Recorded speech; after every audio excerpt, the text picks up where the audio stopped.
to the cloud. Welcome to Nurse Practitioners Changing Practice. I am Dr. Carol Berger, and we are so happy to have Dr. Smalley with us tonight. Dr. Smalley, you truly are a nurse practitioner who is changing practice. Just so our audience knows, you lead one of the largest psychiatric nurse practitioner programs in the country. Is that correct? Yes. Our program is about 4 years old and it has grown exponentially. Our first graduating class was 48 students, and now we're about 170, 180 students per cohort on average. So it has quadrupled in size. So how many are enrolled yearly, would you say? About 200 students that you're presiding over? Mm-hmm. Yep, so about 200. When you first came, it was brand new, the program was brand new, and you implemented some dynamite changes into the NP program. You really brought it to life. If I was thinking about coming into the psychiatric nurse practitioner program at Maryville, what would you tell me I could look forward to? Well, one of the things we do, we have lectures weekly lectures on every content. And it started out with just my voice, and students, I think, over the course of 2 years, were tired of listening to me. So we have all of our faculty participate in the recording of the lectures. We have live exam reviews where students can ask questions about the content and understand it better.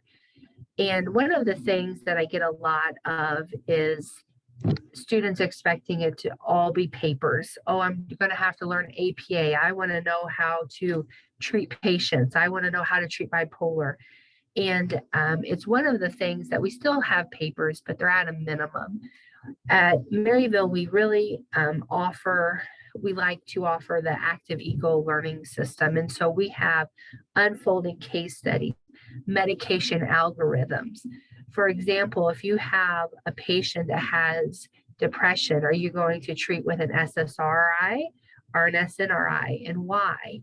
And if those aren't working, what can you add to it? And so we have one of my favorite case studies is a medication algorithm, and it gives scenarios of why we choose what we choose.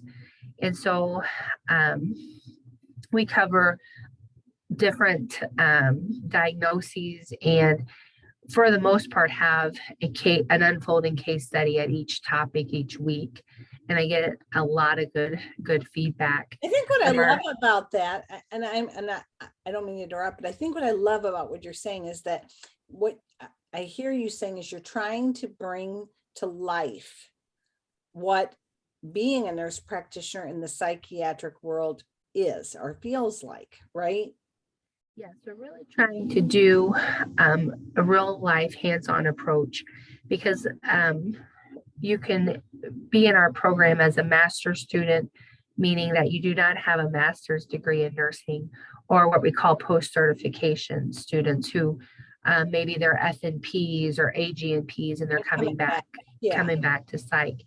And so we have a wide variety of knowledge and experience, from I've been a psych nurse for 20 years and I've worked inpatient the whole time, to I'm an ICU nurse and then I worked acute care and now I'm coming back because I've always wanted to be a psych nurse practitioner. So we have a wide variety. So we try to make it as real life.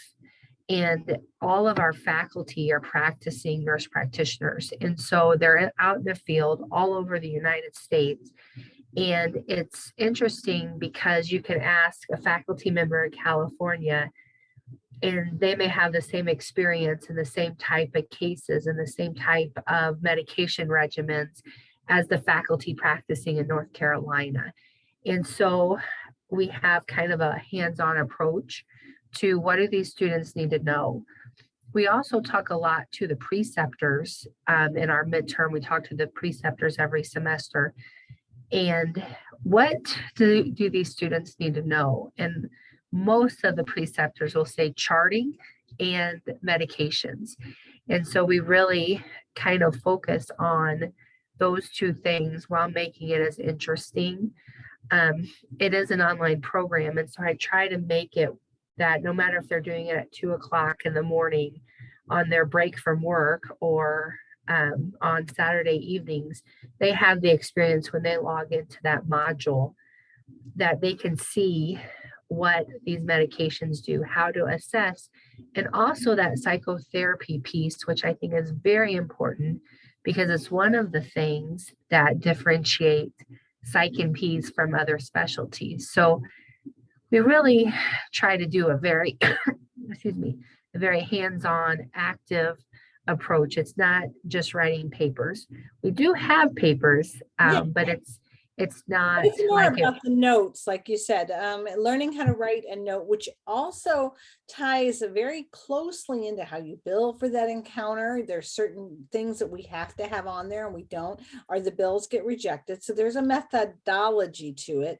And like you said, what differentiates is that psychotherapy piece, because as an NP, you're learning how to do some psychotherapy to help patients work through some problems, some motivational interviewing or behavioral strategies to help them. And I just love that. What have been some of the challenges that you found in the COVID years? One, lack of finding preceptors.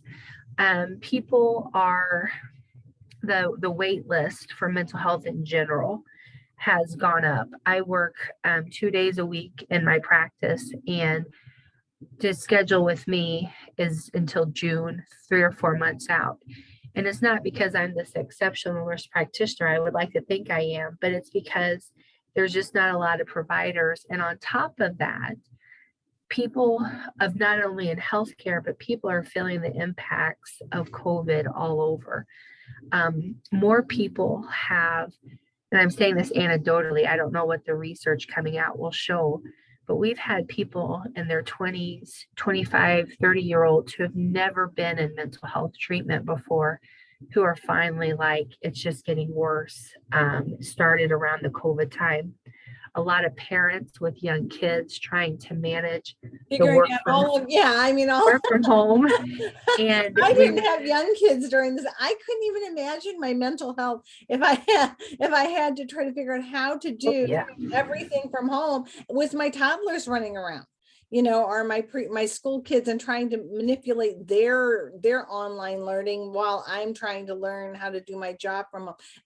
We really have had 2 years of mental exhaustion, I would say.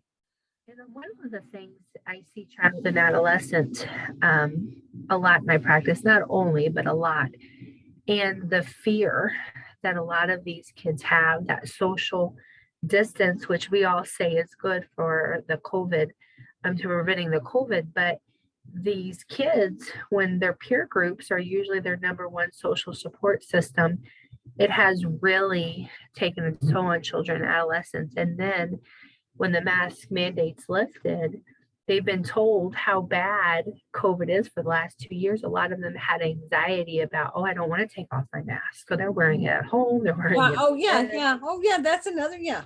I mean, like, I don't feel safe without it. I'm breathing in germs. Yeah. So it's almost the children and adolescents, again, a lot of them who normally would not be in mental health treatment are, because learning online, the fact that mom's home, she's in front of the computer, or dad's home, but he's in front of the computer. Right. They don't adjust as well as some of the other age populations. So with the preceptors, the providers, a lot of them who love precepting, they're our go-to to find preceptors. They're getting so overwhelmed with patients that they're saying, I really want to do a good job. I'm going to hold off on students for a while. So yeah, I can see that. The number one challenge, and they're starting to come back as the numbers keep going down, cross our fingers, that they're starting to precept. But I think the student impact, plus staff nursing is making so much money right now in traveling and bonuses. that a lot of our students are putting their clinical on hold to go make all this money doing traveling. And I Well, can't can say I see that blame too. them. Yeah, I can see that too.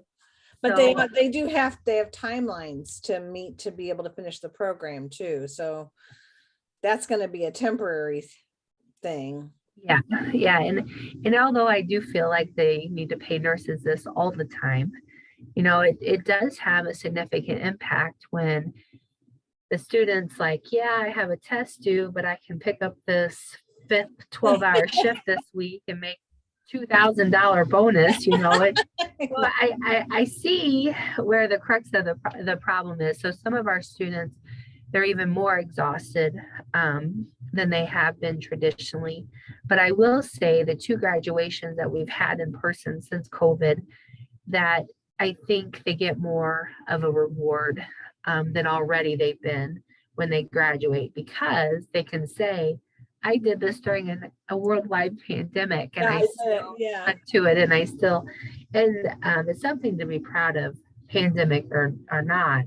But I think the ones that found all these troubles with the pandemic during graduate school, when they walked down that aisle with their cap and their gown, and I mean, it's something remarkable. The family members that haven't seen them I as much know.